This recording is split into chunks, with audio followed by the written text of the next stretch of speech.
Well, that was the weirdest movie of 2017. I have a good gut feeling this is going to be the weirdest, most off kilter movie, major Hollywood release that we'll see this year. I cannot imagine a world in which there are two Hollywood movies released in one year where it calls back to the Marathon Man. Ah, that was a hell of a movie. One hell of a movie. Did I get you? No, no. Well, you had me going there a little bit in the theater. So we came into the movie for A Cure for Wellness. We came into the movie hearing that it was very very divisive, and so we were preparing to either love it or hate it. And I really liked the movie, and Gabe tried to play me by saying that he really didn't like the movie. I got you. Thing was though, you overtagged it.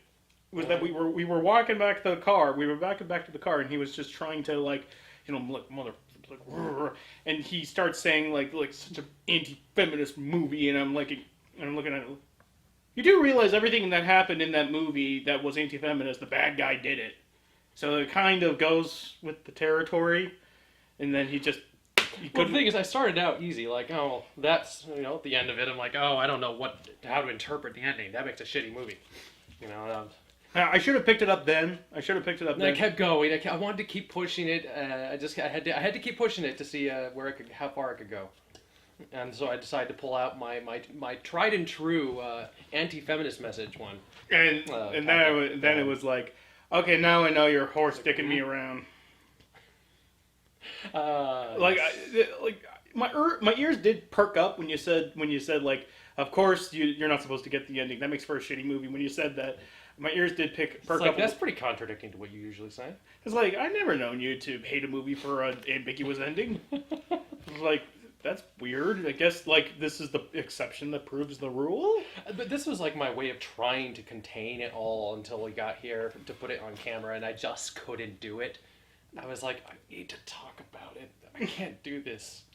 Yeah, you are beaming from ear to ear on the drive home, and you were gushing buckets. I left them in the car, unfortunately, but this is a really really good horror movie. This might be my favorite movie of 2017.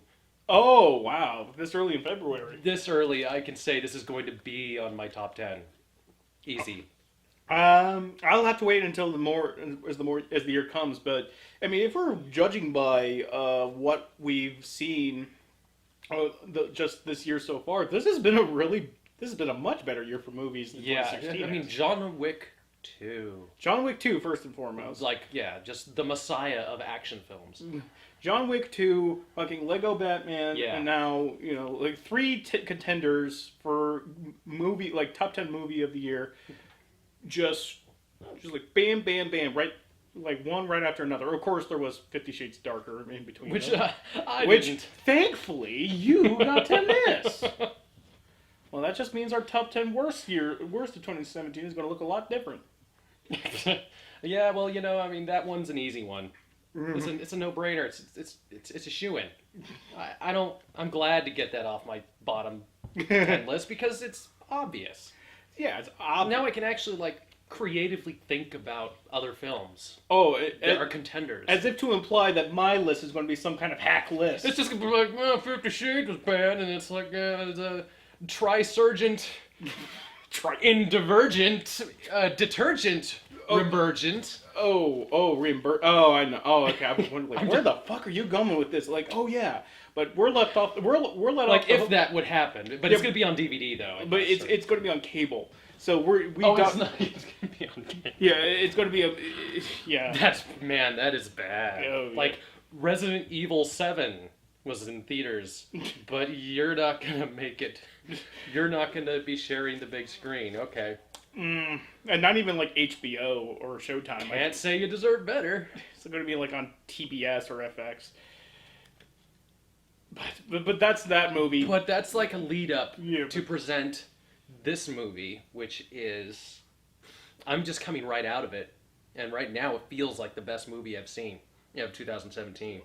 Well, it's definitely one of the. Well, considering that the movies we've seen up till now are fucking Resident Evil 7 and. Goddamn. Yeah, but John Wick 2. John Wick that's 2, that's a hard contender, Yeah, yeah.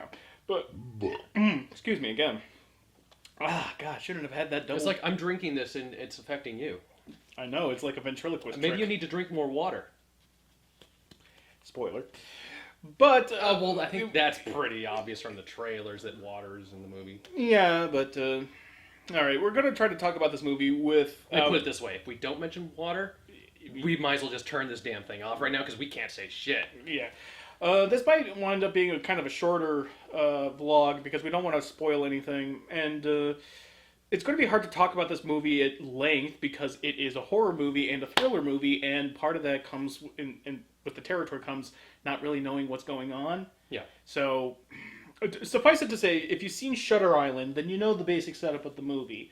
That some guy is going into a remote area in a sanitarium, rather, and his version of reality doesn't seem to match up with everyone else's version of reality. Yeah. So you don't know who's the reliable narrator, and that's what drives the mystery of this movie.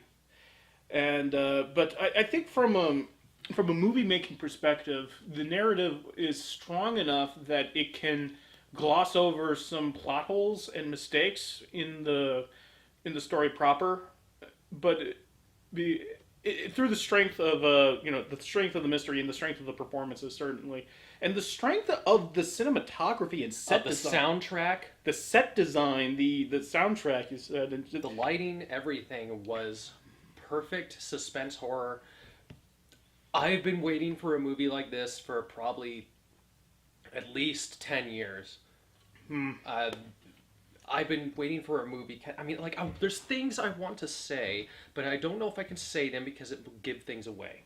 Like, I want to compare it to other movies or other genres, other themes, and I'm afraid if I do, because you don't know that it would tie into those things going into it, you'd be like, it gives it away.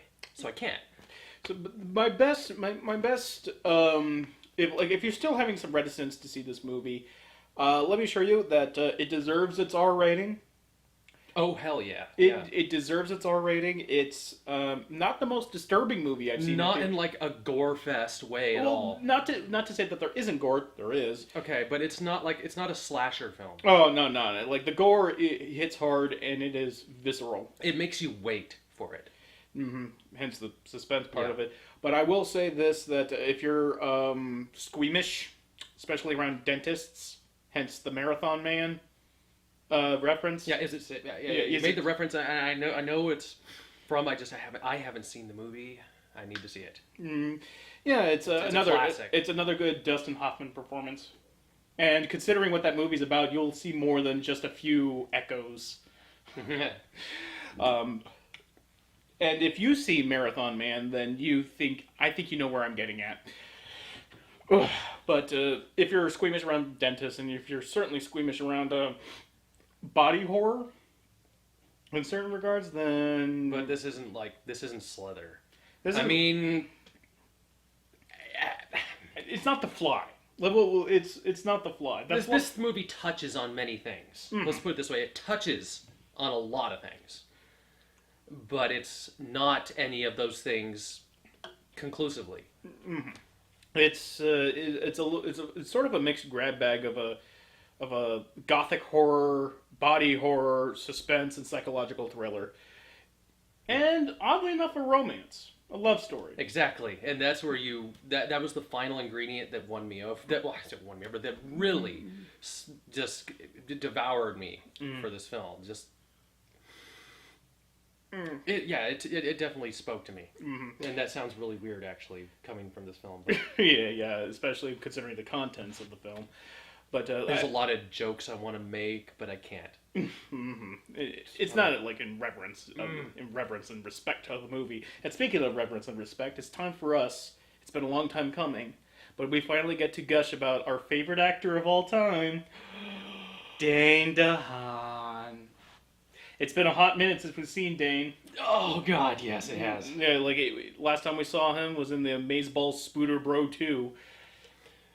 In the tragic role. The only redeeming quality of that film was Dane DeHaan. Yeah. Well, he wasn't strong enough to keep the movie off of my top 10 worst of that year. But it was. It kept it off of mine. It kept on. I just got it. He should have been in. He should have been in. Oh fuck! Jupiter Ascending. Was it Ascending or Descending? Jupiter Ascending. Yeah, he should have been in Jupiter Ascending. Instead of Actually, Eddie Redmayne was fine. like Eddie Redmayne chewed scenery, but if Eddie Redmayne was recast with Dane DeHaan, I think that movie would have imploded. It might have.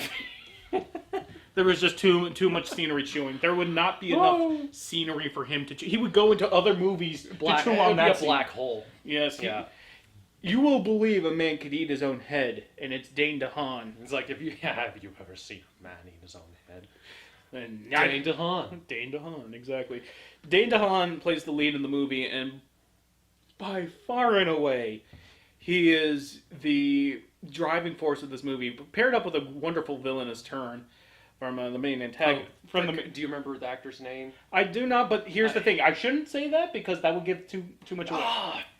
Always thinking. I shouldn't say his name because again, very very hard to pinpoint who's the bad guy in this movie. Not to mention her. Not to mention the love interest in the romance story that we were talking about.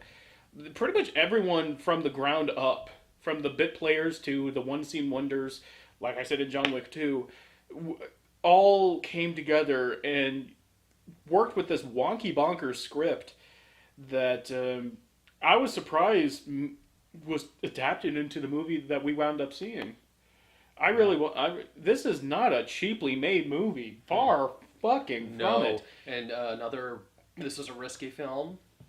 Mm-hmm. Which we always appreciate. It was, and it was one of those films that they knew was not going to win everyone over. Oh, but it was.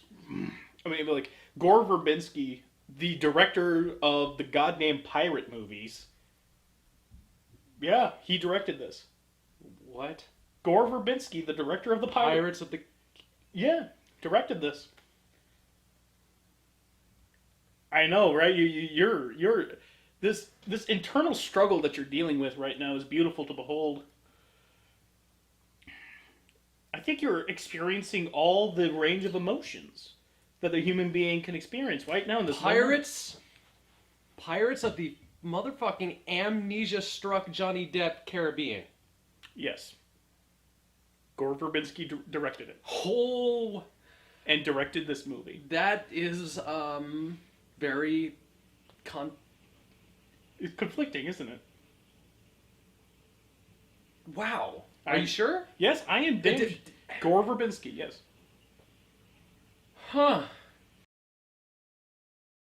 I enjoyed Pirates 1. 2 and 3 on the other. They're very different films from this.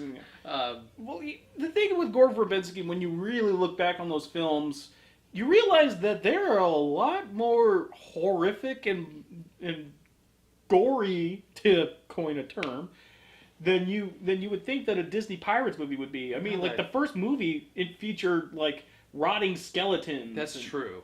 And like I can kind of see the effects now just a little bit. Yeah, like in certain things. Yeah, and that scene in what was it, Pirates 2 or 3 with Squidman with Davy Jones and his tentacle beard went into that guy's face, and there was a lot of water in those movies. Now that I think about it. Yeah, the ships on the sea. Of course. It's a joke there. Yeah, obviously, but ships on the sea. But you know, when you really think about it, there's a lot of resonance between the Pirates movies and this movie. And even more so with The Lone Ranger, which was the last movie that he directed, which... Oh, he did that too? He did The Lone Ranger. It just keeps coming. Yeah, and same screenplay writer too. I forgot the screenplay. Were you going to also tell me that he did Mordecai? No. Okay. He did not... Okay, he doesn't go that far. He does not go that far, but he did direct, and he directed and had a story credit to... A Cure for Wellness, and same screenplay writer for Lone Ranger also has a story credit and producer credit on this, on A Cure for Wellness. And when you remember certain scenes, like William Fichtner eating a man's heart right in front of the reflection of someone's eye, that seems kind of apropos for this director-writer team. And the more I think about the movie, the more I think about the movie, and I think about the other parts of his oeuvre, as it were. There's a lot of overlap. More along the lines with like how Gore Verbinski seems to like to distort the image in the camera. Like there are several shots in the movie where a person is looking through something like a magnifying glass, or you're seeing the set through like the bulbous eye of a deer on the wall, Yeah. and That was really good. that kind of, I mean, like, it's kind of obvious in a certain way to like you're in a new place, and like the character's in a new setting, and he's very off kilter and not exactly sure of his surroundings. He really does a great job of making you feel uncomfortable with where you are. Hmm. Well, but whether it's like because you're feeling kind of claustrophobic in this room, or because you're Hmm. Like which or it's because like there's a lot of people and they're awkward. Mhm. Lots of situations like yeah, that. like that's where it ties into the wonderful set design of the movie. I want to get back to that one point, like right after I make this point. The one little niggling thing I didn't like at the beginning of the movie was when like the narration of a letter was being timed perfectly to what was happening on screen, and I felt that was a little hokey, to put it, a little on the nose, as it were. Mhm. Which, like I thought the rest of the movie, I thought the rest of the movie was going to be like that, and I just kind of felt like, so that's like, I was getting that vibe too. I was like, okay, okay, I get what you're doing. I get what you're doing. Please stop it. You're not nearly as smart as you think you are, movie. And thank God they broke that habit in the first 10 minutes of the movie. But to go back to the set design, one of my favorite games of all time is The Suffering, and there's this great level where you're in a haunted insane asylum, and I got like just slight wisps of inspiration from that video game in this movie, from the oddly dirty yet immaculate set. yeah.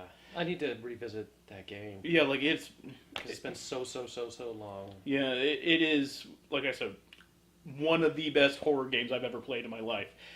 Yeah, and I watched you play through the whole thing. I think. Yeah, actually. like in one night. It was whoo. It was That's a good game. yeah, like you just want to see that. You want to see that game to the end. A lot of it hasn't aged well, but I think that for the most part, the effect is the same.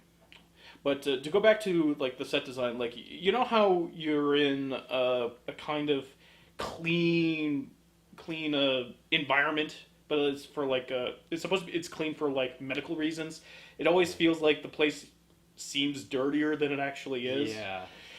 Like, and that movie uses that perfectly. Like, there's a scene where Dane DeHaan is going through a sauna, through a sweat bath, and you can't see anything. It's like hazy and it's misty, like Silent Hill, Yeah. and you're not sure where you are, and he doesn't know where he is, and he doesn't quite know like which way is where. Walls seem closer than they appear to be. Yeah. Ways that seem to be open that weren't there are now. that are part there. really oddly.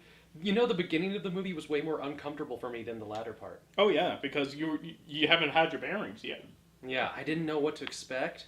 Mm-hmm. Yeah. It, I mean, I was kept waiting for the ultimate fucking body horror movie I've like all time or something. Because I mean, I heard that people were like throwing up in stalls and shit. like according to Brad, he encountered somebody had puked in the children's urinal, which I don't know. Like, all right, from my perspective, I can't imagine why anyone would want to throw up after seeing this movie, but I could definitely understand why people are just going like ah. Like I can see how this movie would trigger somebody or something, but It almost feels like you got to puke up that word. Doesn't yeah, but that's kind of the word. If something in this hit too close to home for somebody, and that was like. Yeah. But that being said, this isn't the kind of movie I would expect somebody to throw up over. No, this isn't like a Dead Alive, and this isn't like Yeah, it's not like the kind of thing where you're sitting in the theater and then something happens and you just projectile into the next guy. or I keep coming back to it, or The Fly, like any crummy. Yeah. The Fly was, woo, that was kind of hard to go. That was kind of hard to get through. Yeah. I still love the movie, but it's it takes a special kind of person with a special kind of constitution to watch that movie. Yeah, and I mean on an emotional and on a just aesthetic level, because it's it's like torturous. Ugh, it's like end me. But on top of the incredible set design and its near perfect sense of atmosphere, the movie is shot so beautifully.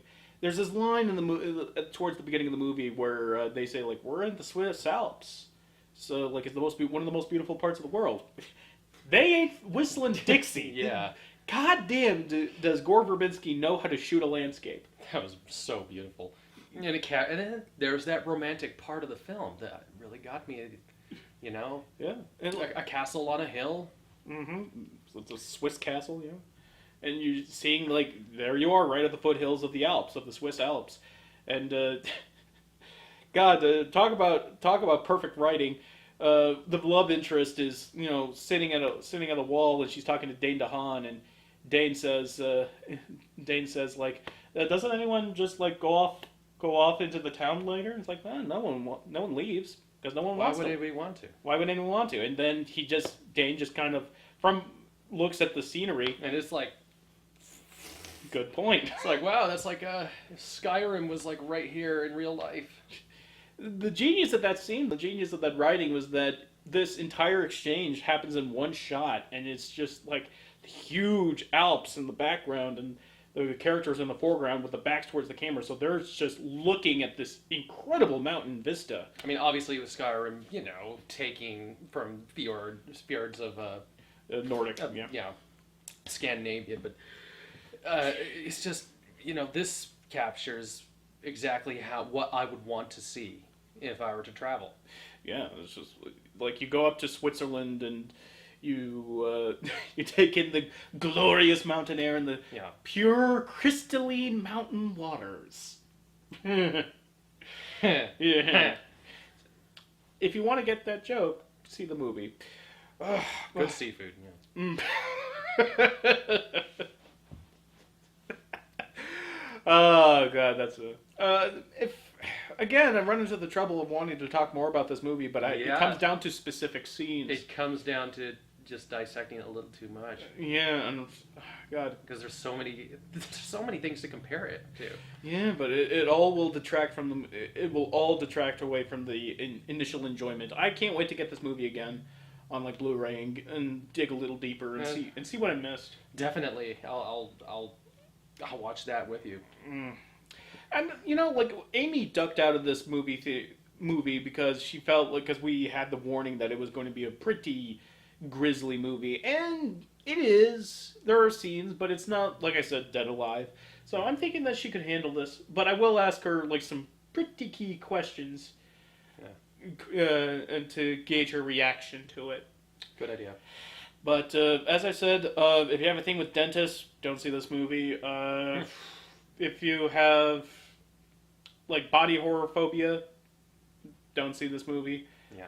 And well, pretty much like if you don't have either of those things, then you probably wouldn't be affected by anything in the movie.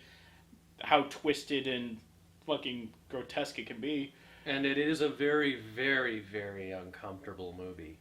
Mm-hmm. Like you're gonna keep hearing body horror and whatnot, but the real thing that you're gonna be getting in this movie that you need to be aware of is just pure uncomfortableness. Like pure like he's not really. Oh, he is doing that. He's doing that. Oh, that is. I've never seen that in film. Quite depicted that way.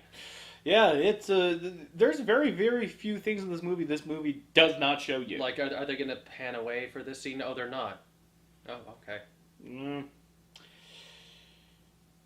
Yeah, and long held shots on violence and gore. Mm-hmm. But I liked it. It was good. It was, and it needed. And I honestly, it needed to linger on those scenes. Yeah, to be the movie that it is. It is, it's a gut check of a movie. It is, oof, like I said, one hell of a movie. And it also, And getting into the more introspective part, it is kind of a. I felt this movie was very much. It felt kind of like a wake up call, in a way. A wake up call in what way? Kind of to really just think about the time you have and all that just typical existential bullshit. Mm. Just it was definitely kind of felt like ice bucket challenge kind of thing. Oh, okay. So It was like ugh. it's like a splash of water Yeah. in the face. Oh, okay. Like, oh, hey, where the fuck am I? Oh, Oh, okay. So this I is could planet Earth. This I- is America, California. Okay. Okay, all right. I could see where you're getting at. Yeah. Movies like this are nice because they kind of check you. Mm-hmm. It's like trying to remind you of where you are in the world. Like yeah, like if it's just very easy to just lose your, lose the significance in day to day life. And just get wrapped up in bullshit. And sometimes a movie like this can kind of just be like put you back into perspective a little bit Okay. by taking you out of it, Mm. and And then violently then just putting you back in. and it's important for us to remember, our mortality and all that stuff. So, Mm-hmm. But hopefully not fear it. yep. Anything else you want to say before we close out? Probably the shortest episode of Sage Versus, There's a lot I want to say. but Can't but can't. see the movie. Definitely see the movie. See the movie and hopefully Hopefully enjoy it. enjoy it or hate it. But there's no goddamn way that you're going to watch this movie and come out of it going, eh. Yeah, that ain't gonna happen. So, from a pure cineast point of view, see this goddamn movie. Like, if you pride yourself on seeing a lot of movies, see this movie. Yeah. Just plain see it. Right. Till next time.